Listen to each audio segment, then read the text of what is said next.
ما هم بأمة أحمد لا والذي فطر السماء، ما هم بأمة خير خلق الله بادئا وانتهاء. ما هم بأمة أحمد لا والذي فطر السماء، ما هم بأمة خير خلق الله بادئا وانتهاء. ما هم بأمة أحمد لا والذي فطر السماء، ما هم بأمة خير خلق الله بادئا وانتهاء. ما هم بأمة سيدي حاشا فليسوا الأكفياء، ما هم بأمة من على الأفلاك قد ركز اللواء. من حطم الأصنام، من أرسى العدالة والإخاء، من أسمع الدنيا حداء المجد فاشتعلت حدا. من قاد قافلة السلام وفجر الصحراء ماء، واستمطر التاريخ فانهمرت سحائبه ثرى. وغزا الظلام وجاء بالحق المنور حين جاء، لم يفقهوا بدرا ولا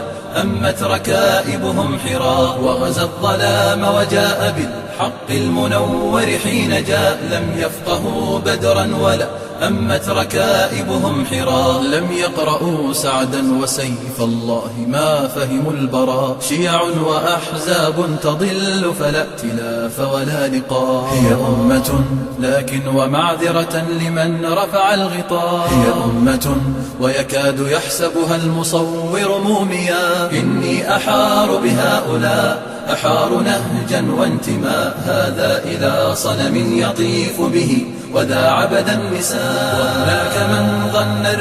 ولهذا تجدون أهل المدرسة الغربية يدركون خطر السلفية. لماذا؟ مدرسة تحرير عقل كامل. مدرسة الخرافة الصوفية الذين يطوفون على القبور ويتعلقون بالأوهام زيدوها دعما، زيدوها دعم. لماذا؟ حتى تبقى تعلقا بهذه الخرافات.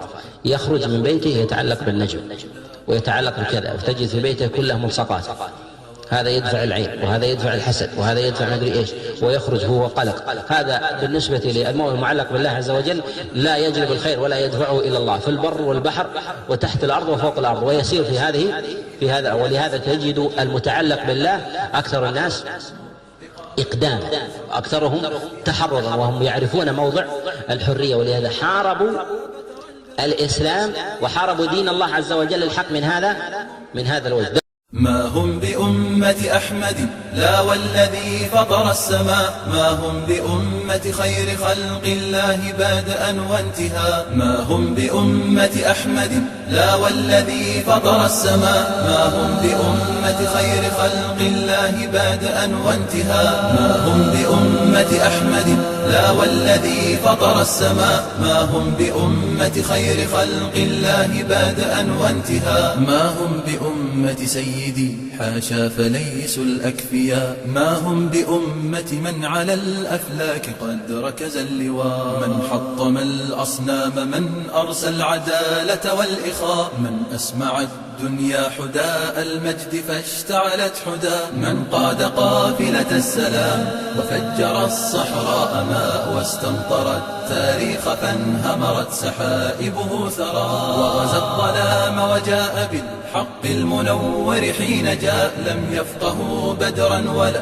أمت ركائبهم حراء. وغزا الظلام وجاء بالحق المنور حين جاء، لم يفقهوا بدرا ولا أمت ركائبهم حراء. لم يقرأوا سعدا وسيف الله ما فهموا البراء. شيع وأحزاب تضل فلا دينار. دول أولياء علي جمعة اللي هم أولياء الشعراني الموجودين في طبقات الأولياء. أنا عايزك تشتري طبقات الأولياء للشعراني اللي هو الشعار بتاعه كل كبدة ومخ ضاني، واقرأ الفاتحة للشعراني.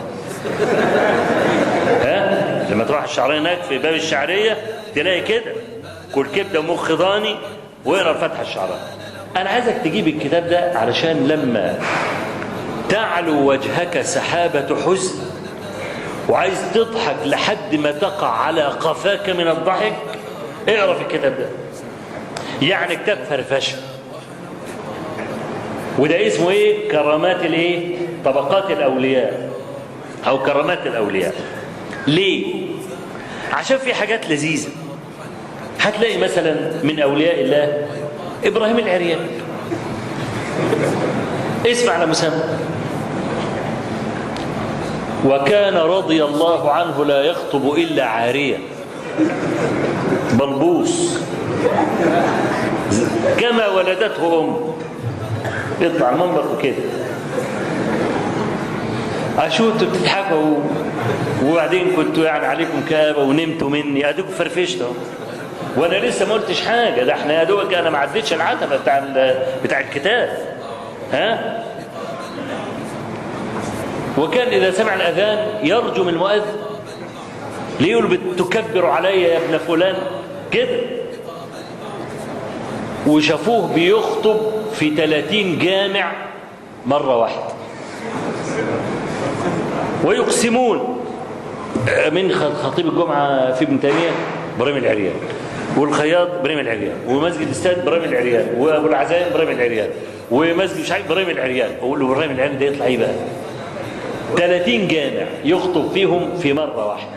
ما هم بأمة أحمد لا والذي فطر السماء، ما هم بأمة خير خلق الله بادئا وانتهاء. ما هم بأمة أحمد لا والذي فطر السماء، ما هم بأمة خير خلق الله بادئا وانتهاء. ما هم بأمة أحمد لا والذي فطر السماء، ما هم بأمة خير خلق الله بادئا وانتهاء. ما هم بأمة سيدي حاشا فليسوا الأكفياء، ما هم بأمة من على الأفلاك قد ركز اللواء.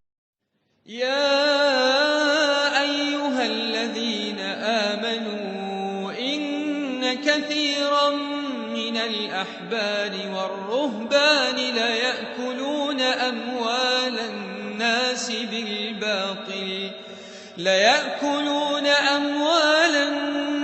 بالباطل ويصدون عن سبيل الله.